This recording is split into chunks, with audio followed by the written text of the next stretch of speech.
Welcome to the Dan Sports Tips MLB preview show for the 2nd of September. Back after a couple of days off, there was not many games yesterday, couldn't find anything the day before. And the day before that, Minnesota. We got, as far as I'm concerned, it was the right call. They got some runs off of Josh Tomlin. Cleveland pulled him early. They had a lead. They couldn't hold on. If that had come in, obviously the double would have come in and we'd have been sitting in a much better position than we are, which is back around the 100 points down for the year mark. Got 4 plays today. I'm going to play them level stakes. Small profit if 2 of them come in. Obviously, we'll be looking for 3 or more, preferably the sweep. I'll start with the Chicago White Sox and the Minnesota Twins. Carlos Rodon has been excellent for a little while now for the Pale Hose.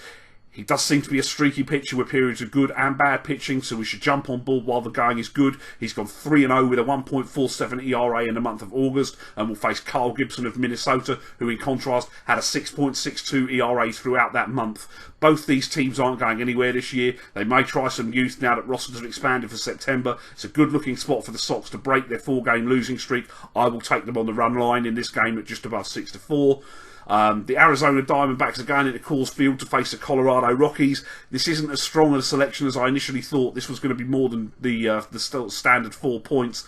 I was going to double down and take the over as well, but despite good hitting conditions at Coors today, I have got enough reservations that 11.5 is just a touch higher than I'm comfortable with. Robbie Ray is a lefty that strikes out a lot of batters, which is exactly the sort of pitcher that Colorado should struggle against. He did allow 5 earned runs his last trip to Coors Field, but that was early in the season and he hadn't reached the pitching level that he has sustained for the last few weeks. Jorge De La Rosa will take the hill for Colorado in opposition. He is a lefty. As we know, the Snakes do hit lefties well, as evidenced by the 5 runs they scored off De La Rosa at home earlier this year. The concern would be that De La Rosa did shut them down for a single run at Coors Field over 6 innings earlier this year as well. That being said, I prefer the matchup for the Snakes on the hill. I prefer them at the plate in the matchups that they've got today as well, so I feel obligated to play Arizona on a run line at close to 6-4 today. The Los Angeles Dodgers and the San Diego Padres will get it on late tonight. While I don't trust the Dodgers necessarily to light up the scoreboard,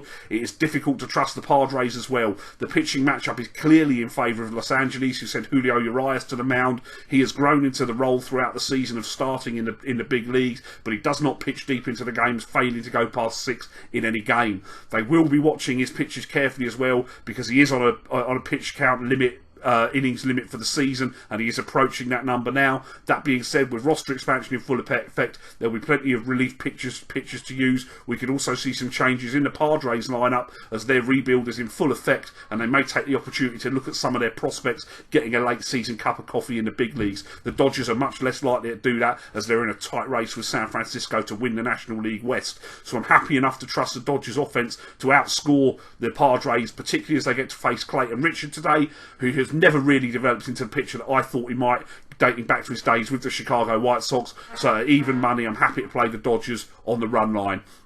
The final game is the Washington Nationals against the New York Mets. Without doubt, the Nationals have got the better hitters on display here today, and it's not even close. The mantra usually goes that good pitching will beat good hitting, but Noah Syndergaard, who pitches for the Mets today, has been off for a little while. The Nats have capitalised on him when they've seen him. Thor has had an ERA over 9 in his last 2 trips to the hill in opposition of Washington, and the Nationals are a fairly big price to beat him today, approaching 6-4, even accounting for the fact that they're sending AJ Cole, who's early on in his major league career, and he's allowed 7 runs in his 2 starts he's made so far. I certainly think the price is too big, because I think Washington's bats are perfectly capable of doing some damage, and they can also run, and Syndergaard has allowed an incredible amount of stolen bases this year. So I think at the prices you want to take Washington on the money line as well. Those are the plays I've got today.